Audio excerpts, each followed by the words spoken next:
Hello, hello, and welcome to Steps to Liberty.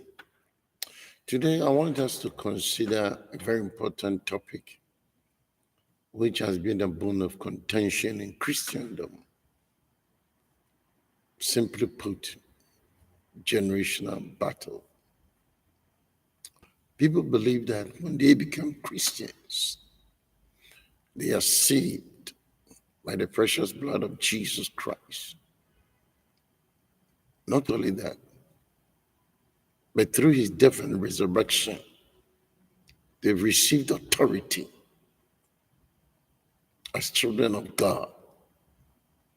And through or by the ascension of Jesus, seated on the right hand of the Father, they receive the power to tread upon even serpent and sticks, and nothing of the devil by anything hurt them. Yes, they are right. I also believe so. But we are delivered from sin unto victory. But then within that victory, there are certain challenges that we also need to encounter. Remember, in the wilderness, the Israelites were delivered, were set free from Egypt, but then they will encounter a lot of life challenges. And so I want you and I to understand your generational battle. First, you have to know as of now whether you are a member of King Saul's household or Eli's or the priest Eli's or Eli the priest household or Moses' household, or your ancestor belonged to the Amalekites. Is in this case, the generational battle has to do with contending against God, especially when you belong to the Amalekite family. However, you can position yourself as Ruth or Rahab for deliverance. Secondly, your generational battle could be that of the wilderness experience, that in spite of the Egyptian deliverance experience, you continue to disobey God and accuse him, complain, murmur against his pastors or his Moseses.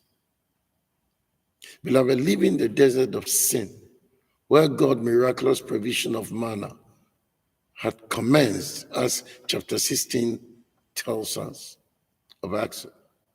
The Israelites went from place to place as the Lord directed them. It is significant to know that God was in no hurry to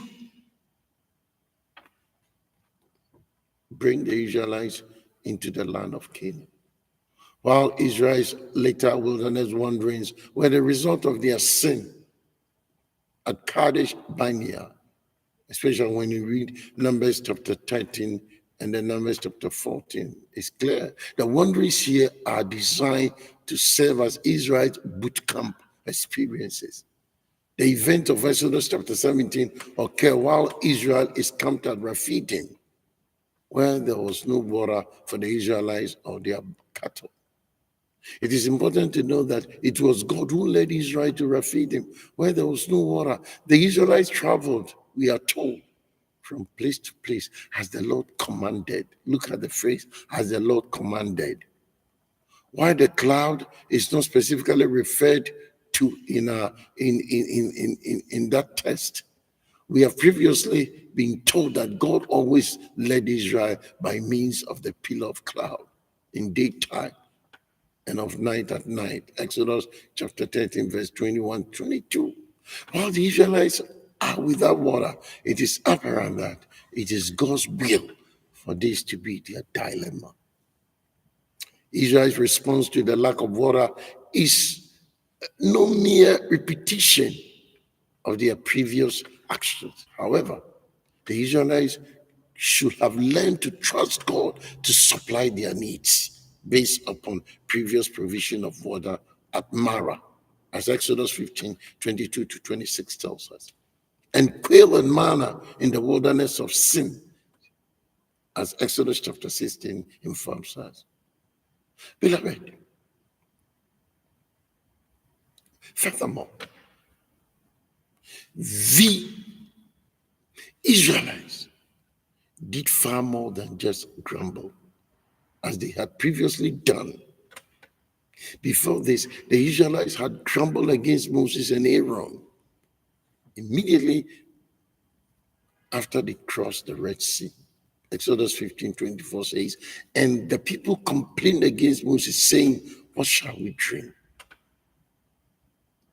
Then further in Exodus chapter 16, 7-8, they repeated it again. But now they are quarreling with Moses and about to stone him by the time we got to Exodus chapter 17, verse 4. Before, the Israelites asked Moses what they were to drink in Exodus 15:24. But now they are demanding that Moses gave them water to drink. Since Moses had been able to miraculously sweeten the waters at Marah, and to produce quail and manna, the people appeared to be demanding that he perform another miracle for them. It is as though he must prove he has God authority to lead them by producing water miraculously. It is bad enough that the Israelites argued with Moses and demanded that Moses provide them with water. But the text informs us that they were also challenging God here as well. Moses accused the people of putting God to the test in their quarrel with him. As Exodus 17, verse 2 tells us, since Moses' authority is due to his divine appointment, we all know what happened in Exodus chapter 3 and 4 when God called him. To quarrel with Moses is ultimately to dispute with God. Again, what I'm saying is that since Moses' authority is due to his divine appointment he received in Exodus chapter 3 and chapter 4, to quarrel with Moses is ultimately to dispute with God. The issue, however, beloved, is not only whether Moses had the right to continue to lead the people, but whether God was among his people. The challenge of the Israelites was, is the Lord among us or not? Isn't that enough to tell you and I that they are testing God who brought them out of Egypt? Imagine this question being asked as the pillar of the crowd in which God was present and by which he revealed his glory and led them to this place. Hovered in their sight, Moses' rebuke that the people were putting God to the test fell on deaf ears. They began to rehearse their memories of the good old days in Egypt. Contrasting it with their miseries and the near certain death in the desert. Exodus chapter 17, verse 3 is clear about that. And so, unable to dissuade the people, Moses could only cry out to the Lord for help. Genesis 17, verse 4 tells us. Beloved, God's answer was that Moses should walk on ahead of the people. Among other things, I believe that this indicated that Moses was making no making no retreat. It also reminds the congregation of Israelites that Moses was their leader, because when water was provided from the rock, the people had to follow Moses to get to it. Some of the elders were taken along by Moses to witness. It will seem this new miracle. Did Israel hardness of heart prevent them from this privilege? As commanded, Moses took along his staff, the same one with which he had struck the Nile. And so in Exodus chapter 17, verse 5, the Lord promised Moses that he will be standing before him at the rock at Horeb. Moses was to strike the rock, causing water to flow from it. When Moses did this, water came forth in abundance, providing for the needs of the Israelites. He named the place Massa, which means test, and Meribah, quarrel, and Epitha, which the Israelites would gladly have stricken from their story. Beloved, in spite of the pillar of cloud and pillar of fire and God's angelic presence, they kept disobeying God. And as a result, death sentence was placed on them. This reminds me of Psalm 34, 17 to 20. The affliction of the righteous. The righteous cry out, and the Lord hears and delivers them out of all their troubles. The Lord is near to those who have a broken heart and saves such as have a contrite spirit. Many are the afflictions of the righteous, but the Lord delivers him out of them all. He guards all his bones. Not one of them is broken. And Proverbs 17:22, a merry heart does good like medicine, but a broken spirit dries the bones. My dear brother, my dear friend, let's remind ourselves,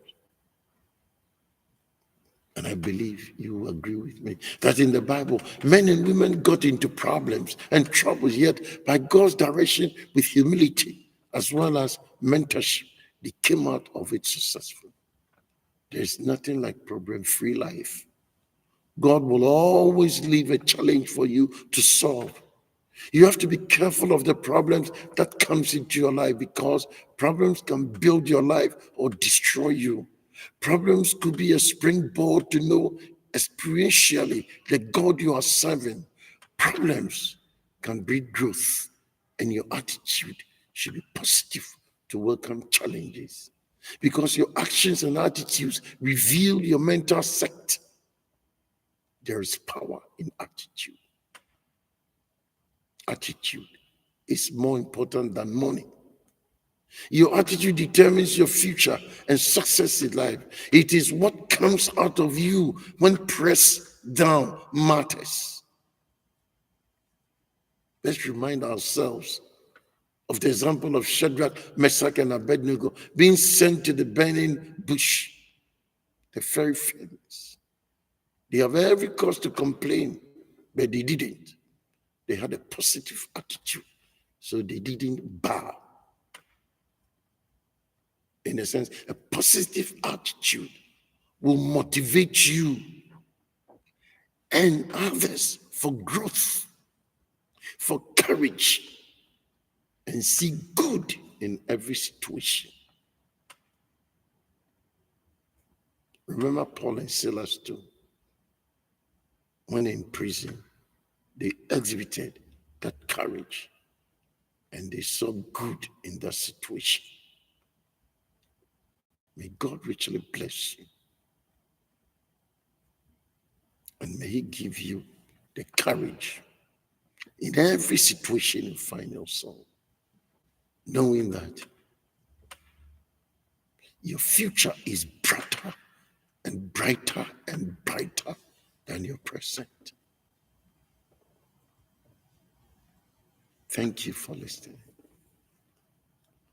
Have a wonderful day. Bye for now.